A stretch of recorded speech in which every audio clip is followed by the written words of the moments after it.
Assalamualaikum warahmatullahi wabarakatuh. Perkenalkan, nama saya Rizky Ananda Putra dari kelas 9D. Di sini saya ingin menjelaskan rangkuman bab 5 tentang wali sanga dalam dakwah Islam di Indonesia. Yang pertama adalah Sunan Ampel. Sunan Ampel bernama asli Raden Rahmat, keturunan ke-22 dari Nabi Muhammad SAW. Menurut riwayat, ia adalah putra Ibrahim Zainuddin Al-Akbar dan seorang putri Campa yang bernama Dewi Condrowulan, putri Raja Campa terakhir dari dinasti Ming. Sunan Ampel adalah pendiri pesantren Ampel Denta. Murid-murid beliau adalah Raden Paku, Raden Patah, Raden Makdum, Ibrahim, Saripudin, serta Maulana Ishak. Sunan Ampel termasuk perancang kerajaan Islam Demak dengan ibu kota Bintoro. Beliau wafat di Surabaya pada tahun 1481 Masehi dan dimakamkan di Ampel. 2. Sunan Gresik.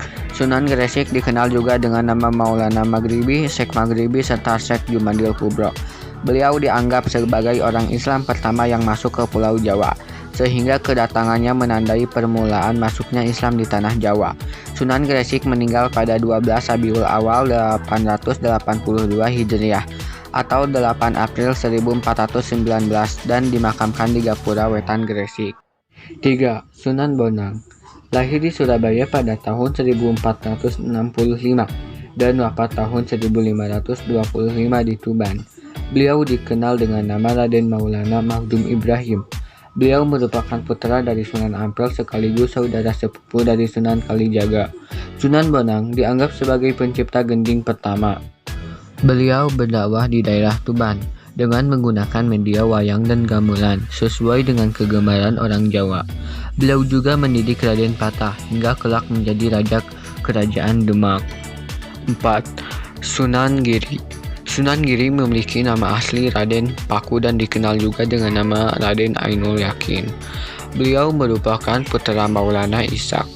Beliau berdakwah di daerah Giri dan sekitarnya, serta banyak mengirimkan para dai keluar Jawa, seperti Madura, Bawean, Kangean, Ternate, dan Tidore.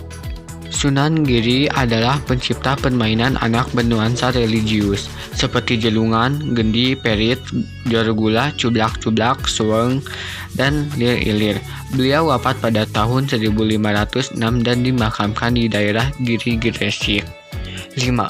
Sunan Derajat. Sunan Derajat lahir di Ampel, Surabaya pada tahun 1407 dengan nama asli Raden Kasim atau Saripudin. Beliau juga termasuk salah satu putra Sunan Ampel. Tembang Jawa Pangkur diciptakan Sunan Derajat sebagai media dakwah. Beliau wafat pada pertengahan abad ke-16 dan dimakamkan di Sedayu, Gresik. 6. Sunan Kalijaga. Memiliki nama asli Raden Mas Syahid.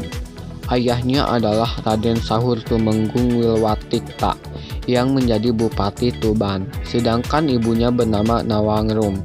Nama Kalijaga dalam satu versi berasal dari bahasa Arab, dari kata Kali Zaka, yaitu pemimpin yang menegakkan kebersihan dan kesucian. Tetapi pendengaran orang Jawa adalah Kalijaga. Sunan Kalijaga dianggap sangat berjasa dalam mengembangkan seni wayang purwa atau wayang kulit, serta gamelan yang dipergunakan sebagai media dakwah Islam. Selain itu, beliau juga mengembangkan seni suara, ukir, busana, pahat, serta kesusastraan. 7. Sunan Kudus. Lahir dengan nama Jafar Shadiq. Beliau memiliki silsilah yang bersambung sampai ke Nabi Muhammad SAW. Sunan Kudus berdakwah di daerah Kudus dan sekitarnya. Beliau termasuk seorang ulama yang menguasai berbagai disiplin ilmu seperti fikih, ushul fikih, tauhid, hadis, tafsir, dan logika.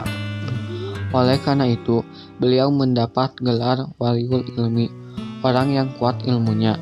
Sunan Kudus juga menciptakan gending, mas kumambang, dan mijil.